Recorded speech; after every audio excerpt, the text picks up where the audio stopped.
Remember Derek Chauvin? Name probably rings a bell, certainly not as famous as George Floyd, but he was the cop. He was the cop. We all woke up, the video, the kneeling, everything else. He was the cop. He's currently in prison. He's already been stabbed in prison. Was he convicted correctly? Rightly? Was that justice? Well, he had a trial, long trial, and at the end of it, he was convicted. Liz Collin, wonderful investigative reporter for Alpha News, was all over that entire thing. Hey, Liz, tell me about that trial. Hey, Jesse, thanks for having me back on. Yeah, the trial in many ways, as we've reported on, it's almost as if the script was written before it even began. Many questionable tactics used by the prosecution in Derek Chauvin's state trial. Also, the Judge Peter Cahill, who interestingly retired from the bench a couple years early, recently retired as Chauvin's appeal has been moving forward. But you have a jury that was not sequestered during Derek Chauvin's trial at all. Remember, keep in mind, this is probably the most high-profile criminal case in Minnesota state history. Instead, the jury is paraded in and out of the Hennepin County Courthouse every day, lined with concrete barriers and fencing, members of the National Guard with their rifles slung over their shoulders. These are all images that the jury would see each and every day. And many things came to light about the testimony. Were people telling the truth during the testimony? And I know we're going to talk a little bit more about a defamation case that has now been settled and dismissed, where that part, the truth about testimony, was really at the heart of that defamation case. So you're right. Lawfare certainly alive and well, even now, 5 years later, here in Minnesota. Well, let's talk about that defamation case right now. Let's talk about the truth, because it's kind of a big deal if people lie during a trial and a man goes to prison for it. Who lied? Well, it's interesting. In October, Alpha News and myself, we were sued for the fall of Minneapolis, and my book, They're Lying, The Media, the Left, and the Death of George Floyd. The assistant police chief of Minneapolis, Katie Blackwell, keep in mind she received a couple of promotions since her testimony in Chauvin's trials. She's now serving as the second in command at the Minneapolis Police Department. But she went ahead with this defamation lawsuit saying that we lied about her testimony by putting her own words on camera in the fall of Minneapolis specifically. And she says during that trial that this technique that Chauvin and the other officers were using is not something she recognized, and it's not how the Minneapolis Police Department trained. So as part of this dismissal that we went forward with, trying to ask the judge to throw out this lawsuit, we received 34 signed declarations that stated that Katie Blackwell, in fact, was lying. 14 officers went so far to say she committed perjury in Derek Chauvin's case, and these 34 officers in total said, no, we trained. We absolutely know what was going on that day. This was the maximal restraint technique. And ultimately, just a few weeks ago, the judge dismissed this case against us, and really pointed to the claims that were made in the book and the documentary that, in fact, Katie Blackwell was lying on the stand.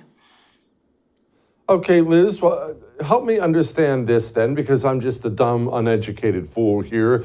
If one of the main witnesses was lying, and now we know, as your documentation proves, she was lying, and that lie helped convict Derek Chauvin and send him to prison, why is he still in prison? Jesse, it's an excellent question, and we continue to keep people updated on the fallofminneapolis.com if you click on the news section there. So several things are now currently happening.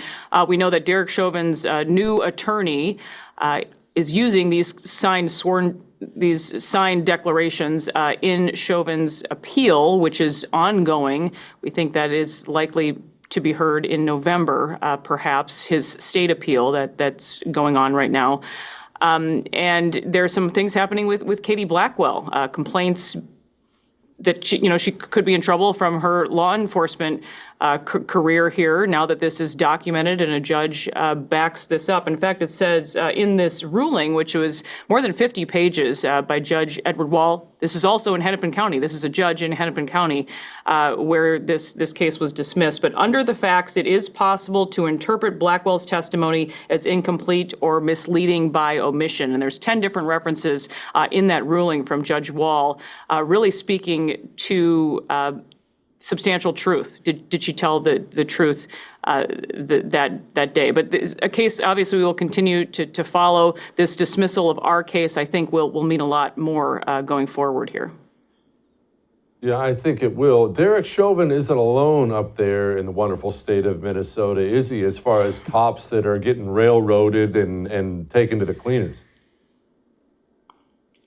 You know, sadly, Minneapolis really became the home state, if you will, for the defund the police movement. That's what Minneapolis, sadly, seems to be known for now, and that's spread all across the country and the globe, I guess you could say, in the wake of George Floyd's death. But yeah, you're right. The Minneapolis Police Department down still by more than 40% of the officers that were once there. And we have the mainstream media here in town, the corporate media, continue to parrot the fact that things are fine and, you know, crime is down. We hear all of those things. However, I will say that as we're talking and here today, Jesse, there have been 5 homicides in a matter of 18 hours that happened in Minneapolis. So I will be the first to tell you that crime, in fact, is not down, and it's a pretty sad state of affairs here in Minnesota. You're right.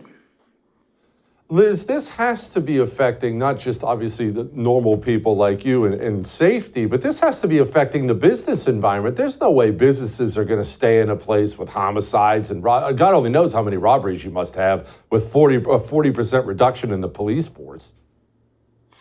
That's it. The policies continue to change here now. Even years later, officers have to report if they put handcuffs on a person. They have to get basically a supervisor's permission to arrest someone on the scene. It's really just wild, the stories we continue to hear and report on here at Alpha News. But thousands of businesses in Minneapolis have either left or closed their doors permanently in the last 5 years. That's no secret. I know there was just another restaurant in St. Paul that closed their doors that had been around for a long time, and they were the first to come out and say this is because of crime.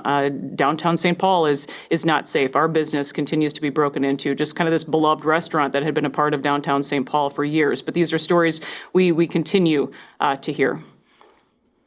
Apparently, you're also allowed to vandalize Teslas up there. Do I have that right? I'm glad we're hitting, Jesse, all the highlights here in Minnesota. But yes, this is another story that went national just recently. But this is a state worker. Dylan Adams is his name.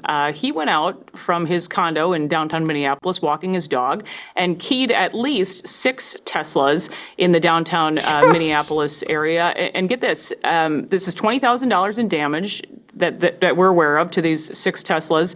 But our Soros-backed county attorney, Mary Moriarty, went ahead and gave Dylan Adams diversion through all of this.